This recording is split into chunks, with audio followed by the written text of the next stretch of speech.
It is impossible to die on hardcore if you have one simple item. This is something I think Mojang should weaken or nerf, and that might not seem obvious because an item being underpowered is the obvious problem. Nobody's using it. Why would you care about an item being overpowered? It just means that more people use it, and how is that even a problem in a single player game? Well, in my opinion, if there's one obvious option, and lots of very bad ones, there's no actual choice being made, there's just grinding being done. Think about sitting at a mob farm versus actively going out and hunting for that mob. As an example, on Bedrock, ocean monuments can be ignored, or you can go in with water breathing, or you can carefully make air holes using the right blocks, or you can cleverly bypass mining fatigue free and the fact that it's underwater by using two TNT blocks, one inside of the other, to blow a hole in the top. These are really interesting decisions you can make, but on Java, the waterlogging physics are different, and so all you need are a stack of doors and you can breathe underwater everywhere with nothing else required. To me, that is an obvious example of something powerful making Minecraft worse, which is why I wanted to share 7 things that definitely need nerfs. First though, did you know you can nerf the effectiveness of the YouTube algorithm by subscribing to channels that you like? And hopefully that includes this one. Wow, did you like that subscriber transition? If you did, you might like the Totem of Undying, the most powerful item of all time, which was added in 1.11. It has the ability to save you from death, but this comes at a huge cost as it's only dropped by one mob, a mob only found in the rarest Minecraft structure. Sure, the Evoker might not be the hardest mob in the game to kill, but he definitely is a challenge, and also just getting to him is a real problem. Seriously, in a previous video I checked 100 seeds and the average distance to a woodland mansion was 23,000 blocks, and that's in an unknowable direction from spawn. If you want to even find these guys, you're going to have to put in the work and you're not going to want to use up this treasure. Sorry, that's describing the totem from 1.11. When they added the Evoker to raids in 1.14, they made this previously very powerful but very rare item into one which you can obtain as many times as you like, because raids are a lot easier to trigger than woodland mansions, and in fact they left raid farms unchecked, which means not only can you get them as many times as you like, you can get them a near infinite amount of times, which means that dying is now something that doesn't happen to you, it happens to your totem. This means that hardcore, a game mode which has picked up a lot of popularity because of the fact that you can only die once, is effectively meaningless, because if we take the most famous hardcore death of all time from Filza, you can see just how tragic it is. No! But here's what it looks like post 1.14. Wow, that was a mild inconvenience. I'm gonna have to go all the way back to my totem chest now, and there's only gonna be 53 left after I take it out. Obviously, I'm exaggerating a tiny bit. There are still some situations the totem can't save you from. If you jump off the end, you will still die. If you take a huge fall, and that's what gets you mostly down to low hearts, and then the warden is at the bottom of that fall, then you might still die from that as well. But most instances of death are solved by the totem, which makes all of these hardcore series feel a little bit hollow, because unless you're standing around at the edge of your end with no elytra on, then are you really at risk of anything bad happening to the world? I mean, that's in addition to the fact that obviously, if you watch a hardcore series in an edited video, it's very easy for the person to have backups, and just if they die, it happens to be off camera anyway, and so you're just watching hard difficulty Minecraft, unless you were watching the entire thing and you saw there were no totems when dying, but I mean, that's not how series are actually done, right? Hint, hint, foreshadowing something for the future, but for now, it has to be said, the totem and dying seriously does need a nerf. I think some easy ideas would be removing evokers from raids, or just nerf the raid farm, or even make the totem only function when it's in your primary slot. In the same way a water bucket would be less fun if it automatically activated when you fell, totems should be a choice, not a get out of jail free card. That would be a downgrade of quality of life for some players, but it would actually make you have to think about when you might be dying in a way that is much more serious. You could even make it an activatable item,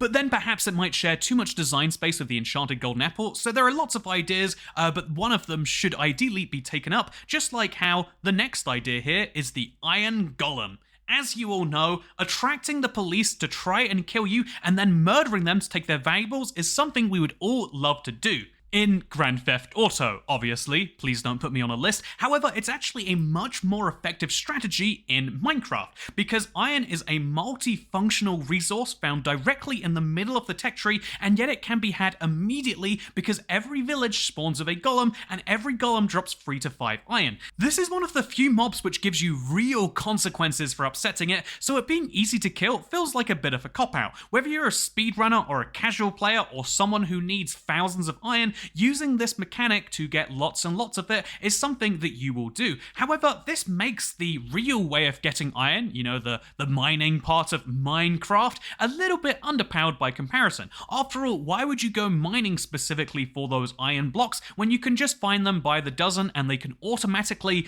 spawn in and be killed while you're AFK? This is the problem that many Minecraft players have come up against, and almost every single one of them in a long-term world just says, yeah, screw it actually, I think I'm just going to invest half an hour in making a farm rather than investing several hours in mining. And although, again, this seems like it's just making the game better for technical players, I think this is a massive disparity in how well an iron farm works compared to how well iron mining works. I could see them being close to equal, but even now, after big buffs to iron, I think a lot of people are still choosing the first option. So what could you do to nerf this? What could you do to make this more balanced? I think the easiest one would be no longer spawning out of thin air. Make the villagers actively have to build them. This would be a cool lore consequence to Minecraft. Right now, they literally do just appear, and it doesn't make any real sense. So you could also make them harder to kill. Give them easier ways to get past your 3-block high tower or your water that's just pushing them into a hole of lava.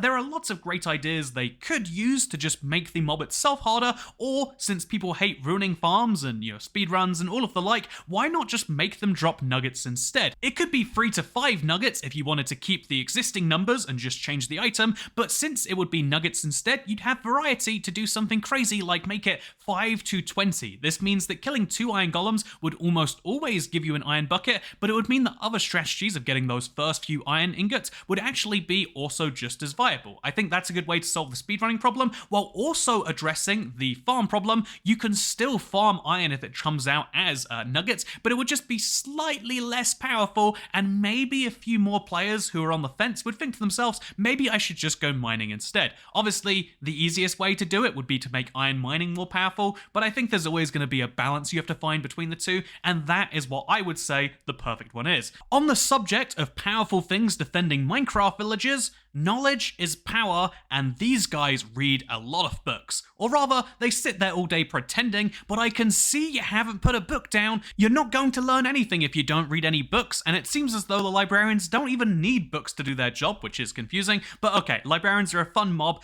They provide you with name tags, lanterns, and glass, as well as enchanted books. This last one is the thing that most players are after, but they can be really expensive. But they have random values, so they can cost as little as 6 emeralds or as much as 64. The cost isn't the only random thing though, because they also will provide entirely randomized enchantments. Any enchantment in the game, with very few exceptions, can be found via the librarian villager. This is a really fun source of random because your first village you stumble across might have a villager with just efficiency 3 as a trade, or it might have a villager with unbreaking 3, one of the best trades you can get. So there is a high degree of randomness to these guys, but there's also a really high upside if you can take advantage. However, most players aren't taking advantage in the way you might assume by finding lots of librarians, but instead taking advantage of the way professions work in Minecraft. A Minecraft villager has a profession based on the tables that are around him, and if you remove that table without having made a trade of that person, then he will reset to a default villager. Then if another table, let's just say the lectern for now, shows up again, he will re-become that same profession, except now it's a different set of randomized trades. This is powerful with the farming villager because you can guarantee that your villager will buy wheat, for example, which is readily available around, but it's also powerful with the librarian because the librarian's random enchanted book trade will reset every single time as well. This means that instead of having a 1.7% chance of getting a particular trade and maybe having to go all the way up the librarian tech tree by trading through all of his levels, instead what you do is you break this over and over again, effectively deciding what enchantments the villager will sell you. This is obviously not how trading works works in the real world. You can't just keep doing loops around the McDonald's drive-thru asking if they have the McRib this time. They're not going to magically be able to prepare it. However, in Minecraft, not only can you dictate what the villagers are going to sell you, you can also dictate the price. Even if you get that enchanted book that you're looking for, and let's be honest, it's mending first and foremost, you might not like the price that he's selling it to you, and this exact same exploit or technique can be applied to the cost of that same trade. So this means you can tell a villager not to sell you mending for 63 emeralds, but instead to give it to you for just 10. This is a really ridiculous power by itself, but even more crazy is the fact that librarians don't just have access to the books that you could get by enchanting a book in an enchanted table. Again, think about what they're really saving you here. They will give you, in exchange for emeralds, the ability to save using an enchanted table over and over again for a specific enchantment, and instead give you pure certainty. This would already be powerful, but the next level is the fact that they will also be able to sell you treasure enchantments. In the same 1.11 update we mentioned earlier, they added 2 brand new enchantments to the game that were specifically not found in the enchantment table. This is an idea they really seem to like, so they've done it a few times since then with Soul Speed and Swift Sneak, but they added a treasure-specific enchantments to encourage you to go around your world and to find these in, guess what, treasure chests. They decided to add it to the fishing loot tables at the same time. However, this was the treasure section of the drop table you can get from fishing, and so this also made perfect sense, but then when they overhauled librarians, they decided to add it to them as well, or maybe it was a mistake, but in either case, now you can get treasure enchantments, a part of the game which is meant to require looking around and finding rare things, that being Frostwalker and Mending. Now you can find them from a librarian, which is already so much easier than searching dozens of chests across the overworld, but even crazier than that is the fact that you don't just get it once you do a librarian trade, you get as many copies of it as you would like. Instead of Mending being a careful decision that you can, apply to your armor, or you can apply to your pickaxe or to your sword, it is now something that as soon as you find once, you can find an infinite number of times. Same with Unbreaking Free. The same with Protection for an armor. That used to be a hard thing to get that required a lot of time. Now getting enchantments doesn't require a little bit of luck, a little bit of skill in getting the experience, and then the time to actually go and enchant and try your best and maybe combine pieces of armor together to make sure you get the perfect one. Instead, finding the perfect enchantments involves finding one of these librarians or frauds and then repeatedly torturing him until he gives you the right enchantments, and then forever onwards will give you more of that same enchantment. It's so powerful that on my super flat world even, I have the exact same setup going, and why would you do anything else? This is something that does need to be nerfed, and the easiest approaches to this are to say, well, Mending is overpowered in its own right. Okay, we're skipping ahead in the video, but to stay on point, I think treasure enchantments would be an easy removal, but I think you could go maybe more targeted with this, because although a lot of people do want to get Mending, there should be some way to repeatedly get it, you would argue, because it already exists and you can't take that away. So the softer approach, the less hardline way of doing this, would just be to say that librarians have basic level 1 trades. You don't know what their level 5 trade is going to be until you trade yourself all the way up there. This would do 2 things. One, it would mean that you can't just repeatedly make one of these machines that over and over again resets the trades till you get the one you want. But 2, it would mean you actually have to invest in these villagers, which means instead of having one villager in one lectern, you'd have to have a whole library of them, or you'd have to kill them as soon as you find out they don't have Mending. But this process would expose you to a whole bunch more enchantments that you might be more invested in because you put so much into the tech tree, and so now maybe you do get Unbreaking on the way. Maybe now you do put efficiency 3 or 4 or 5 onto all of your tools, and I think that it would encourage people to actually explore the tech tree more, and this would also bring it into line with every other type of villager. If you want to get golden carrots, the most powerful item you can get from the farmer, you have to go all the way to the end of his tech tree, and even then sometimes he doesn't offer it. This seems unfair, but it's actually balanced in a way and makes you feel more rewarded when you get the thing, and also balances out the other way of getting golden carrots. And golden carrots, by the way, a lot less powerful than every enchantment in the damn game, so I can pretty comfortably say there's lots of ways of doing it, and I hope they seriously consider one of them. Also, just like they did when they changed the melon trade from slices to full blocks for the farmer villager, you might not know that if you had old farmers, because your old villagers can keep their existing trades, but obviously people doing it from now onwards would have the more balanced experience. That could be a good idea. Just like a good idea would be removing TNT duplication, or let's just say the TNT farm. Explosives shouldn't be duplicatable. Even for non-griefing reasons, it ruins the tech tree if one TNT TNT is all you'll need. On the other hand, the threat of infinite deadly explosions is what keeps the international political scene running, so you know what, maybe actually, if everyone has infinite explosions, maybe no one has infinite explosions, and maybe we should just ignore the TNT problem. However, much bigger than TNT duplication is... just play creative mode. It's already free duplication. There we go, that's the solution. Everyone who duplicates, just switch them over to creative mode. Problem solved.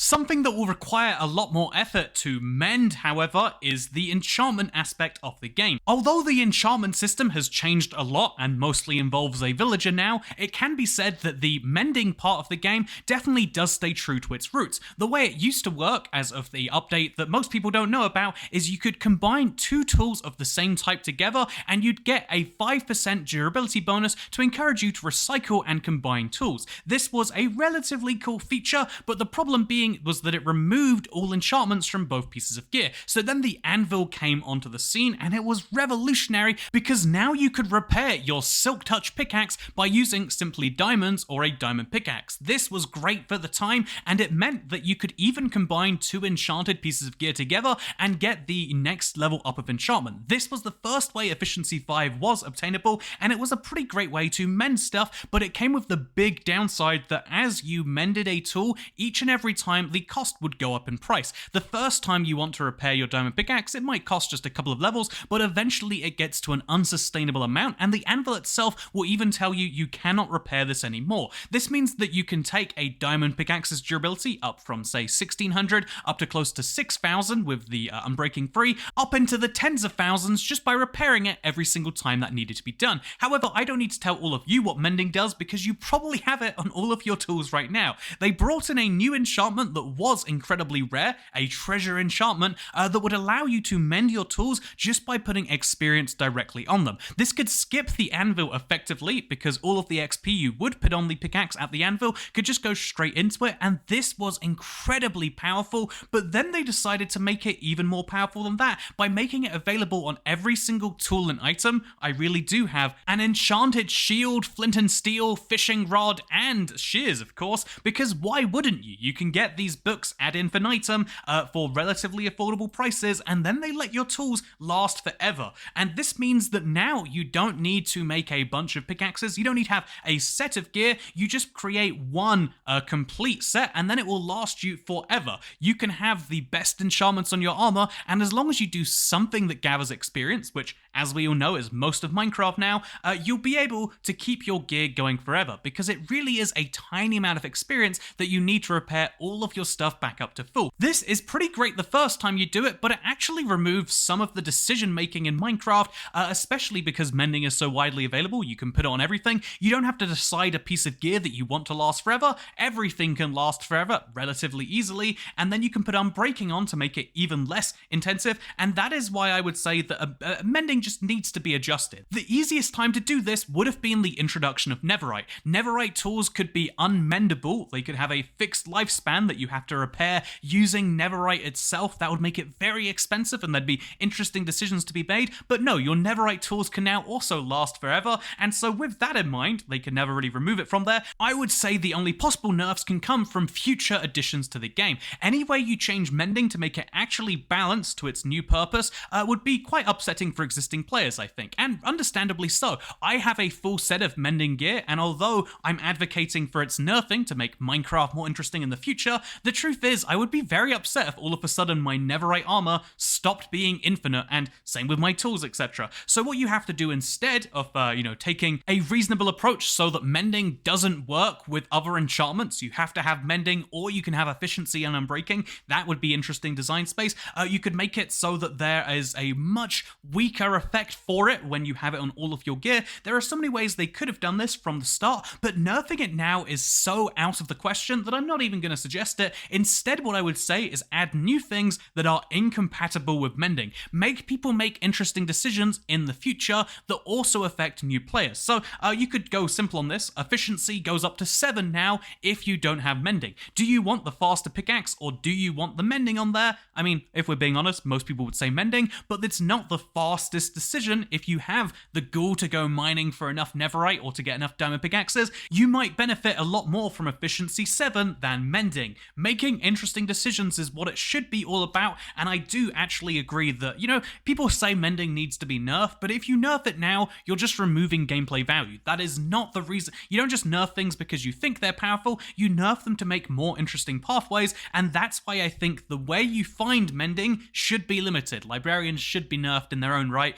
and honestly, once you make mending harder to obtain, you can even make it more powerful. What if combining 2 Mending 1 books together gave you Mending 2 which didn't even require experience? Or what if we gave new ways to get XP so that players who are lower down the tech tree can also benefit from instantly healing up their stuff? Mending is, in my opinion, the case study for an item that cannot really easily be nerfed. Instead, you have to nerf around the edges or buff around the edges, and that is why it is such a hard thing for them to touch, and that's why we basically haven't seen them do something. I'm sure there are Mojang designers who are really disappointed with the design of this enchantment. However, what I'd say is you could mend it quite easily if you just go to a librarian and then repeatedly remove his bookshelves over and over again until you get this book outfit, and then you give this book onto your design team. There we go. I've just mended your problems for you, Mojang. But seriously, there's one other very big problem that does need to be addressed, and that is hardcore. So hardcore is obviously made a lot easier by everything mentioned so far in this video, and I think we just need to admit that hardcore is not hardcore anymore. I think it'd be fun to see a harder difficulty actually take the place of current hardcore. You could slow down regeneration, you could adjust the spawn rates of different mobs so that there are more witches and endermen and fewer zombies, you could make sleeping require a bigger safe zone around you so that it's actually hard to do to skip the night, and if you don't sleep for enough nights in a row, maybe the warden spawns, or we can really go ridiculous on what a hardcore mode should be, because it should be the hardest possible mode where the stakes are raised to the max. And obviously one of those stakes needs to be not dying, and that involves removing the totem of undying from this game mode, in my opinion, but it also means making a lot of the rest of the game a lot more scary. There should be all sorts of things to watch out for in this mode to make it a true mastery of the game, and not a place for long-term survival worlds, which is honestly what it's become, because why would any player be scared of investing in this world unless there's holes in their bedrock that might lead them to their doom? And so if we remove a lot of the things that make Minecraft easier while making it harder, while also, if you want to make regeneration the hardest, add the no natural regeneration on there, and now we're talking about a really interesting game mode where to replicate the same safety you have now, you need to max out your armor, and you need to have a decent base and different sets of tools for different scenarios, and wow, we're actually talking about a brand new game mode. And although I'm not holding my breath for them to add a harder than hardcore difficulty anytime too soon, it is something I'm totally going to be experimenting with myself. I want to survive 100 days in actual hardcore with no totems, with no natural regeneration, and so that is precisely what I'm going to do. In fact, if you want to watch it, I'm going to stream the entire event. That's right, one sitting, 100 days where I can't regenerate health naturally, and if I die, the entire thing is over. It's going to take 16 hours and 40 minutes minimum, assuming 10 minutes a day. It's actually going to be more like 17 to 18 hours, and the stream is going to start at 5 AM on what is apparently Black Friday. I think it's going to be a lot of fun. It will be the longest I've played Minecraft in a row, as well as my longest Minecraft stream, as well as one of the top 10 longest Minecraft-only streams of all time, but I want to do the legit 100-day experience where you can actually see every day, and that is going to be it. And it's going to be harder than any normal 100 days, so how will it go? Will I die? Let's find out on Friday. Goodbye. Friday is definitely how we say it in the UK, trust me.